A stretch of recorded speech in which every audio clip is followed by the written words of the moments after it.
All right. Okay. I'm going to call this public hearing to order. At this time, I will ask Shay if you want to come up. Yes, sir. So this is the MAT funds hearing. Oh. Yes, thank you so much. This is the MAT funds hearing. So this is just showing, and I think I gave each of you a listing of the funds we have for this budget year, and this is the listed amount needed to pave these streets listed below it. And so we put this list together by just phone calls that we received from our office and Public Works office, and then also city council recommendations, and just from what you all hear from your constituents. So, and then we had a big list, and we brought it down to this list, so we can get all these streets hopefully paved this year. And just I guess I could read off the streets here. 2nd Street, Oxford Drive, West Clinton Street, about half of West Clinton Street. We're going to try to do the rest of it hopefully next year. And then Dale Hollow from Rough River to Taylorsville. And then Rough River from Barron River to Paynes Avenue. Hiawatha from US 25 to Arapahoe. Highland Court, we have that listed because we're hoping to put a speed bump on that street because we've gotten a lot of complaints with the traffic. So that's what we're looking to with that one. Lytle Way, the entire street, East Jackson Street, Fernhill Drive, Old Mill, Creekview Court, Bryant Avenue, Canewood Boulevard, about half of the Masters, the second half. Paynes Landing Boulevard entrance because we're going to put new striping at the entrance there. East Main extended from the new Wawa entrance to the railroad. And then Aztec from Seminole to Choctaw. Bourbon Street, about half the street. We paved the first half of Bourbon Street about 2 years ago. And then the City Hall parking lot and that street part of City Hall, or North Court Street there. Anyone have any questions with the road list? You did say on Highland there may be bumps, speed bumps put on there, or? We're considering it. We're working with the engineering team that's putting together that traffic plan, but that's. I hope they do, because it's, people Yes. really speed a lot on there. Absolutely. Okay, Yeah, I'll let them know. thank you. Thank you. And we talked about maybe those speed tables or some kind of. Yes, a table or, that's what we're looking at. Yeah. Correct. And this, of course, we're talking about speed tables and anything alternate other than signs and so on. You will have to bring to council because that's a Of tier course, 2. yes. And tier 2 and Yes. above, we have to, Correct. Yeah, Yes, we'll come bring to us. anything to council before we do any Yeah. traffic calming devices, but, we may use the paving funds to also pave a portion of that street with them. So, correct. So, I didn't. This says for 24, 25. So sorry, let me see here. No, you're good. You mind if I jump in quick? Oh, yeah. So when we get an annual allocation of MAP funds, it goes into a specific account. We still have some funds available from previous years, balances adding up, just when contractors can't get the projects completed, things like that.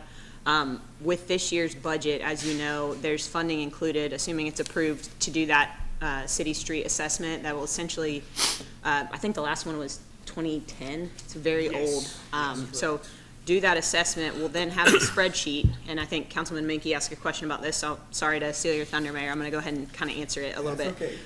That spreadsheet, it'll spit out all kinds of information. Some of it means something to me, some of it is French, but basically it will rate the streets in terms of condition and priority, but it will also create a mechanism for us to track when streets are resurfaced. So right now the engineering office has data back to 2007 about when streets were resurfaced. They're putting that into a spreadsheet right now so that it can easily be added when that new assessment's completed.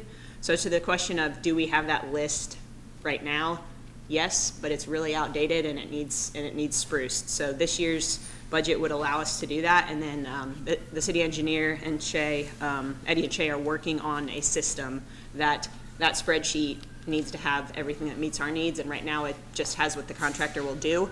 So what we need to add is that component of tracking when each street is resurfaced, so we know, okay, Hiawatha Trail was repaved in such and such year. It's strange that it's in poor condition now, or, kind of considering whether wear and tear is greater on some streets. So they're working on that process to improve that moving forward, and I think this assessment will be the kind of springboard for that.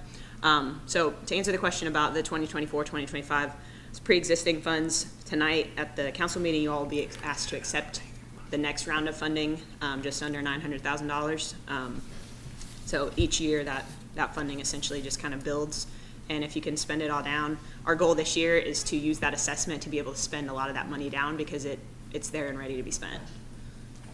And one more comment on that traffic calming. We do need to still adopt that, so that is something that will have to come back to the council, is adopting that plan that Banks put together. And then once that's adopted, those are the action items that you all would either hear about or they go through traffic committee depending on what tier they fall in. So that will come back to you all, hopefully in the near future. Yes, go ahead. So the hearing tonight is talking about the projects that we can look at, so if there are new projects that come up, we can just hold another hearing in the future. This doesn't lock it in for this year. So just know that we'll have that opportunity in the future as we learn more. All right. And that second page on here is just a detailed listing of the cost breakdown per street. We worked closely with the contractor to get that detailed estimate. And something else with this assessment that's going to be done, and like you say, if you pave a street this year and then 5 years later it's in terrible shape, then it would probably tell us that that road is used a lot too. So, Yeah. or it's something being torn up on that with equipment. So that's the good news to there. So are there any other questions from the council? Just a comment, Mayor. I like the presentation along with some nice, clear maps. So that's nice. Absolutely. Thank you. Okay. All right. Is there any comments or questions from in the public here?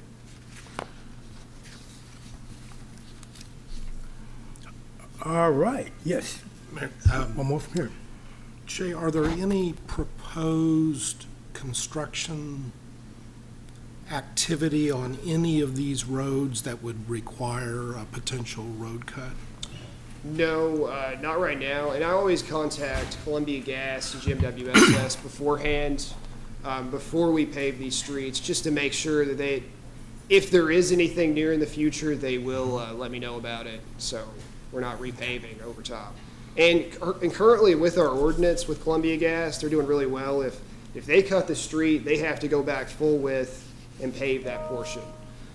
You've seen it in Jefferson, on that side of town at Water Street, that area, they just repaved all that with CNR.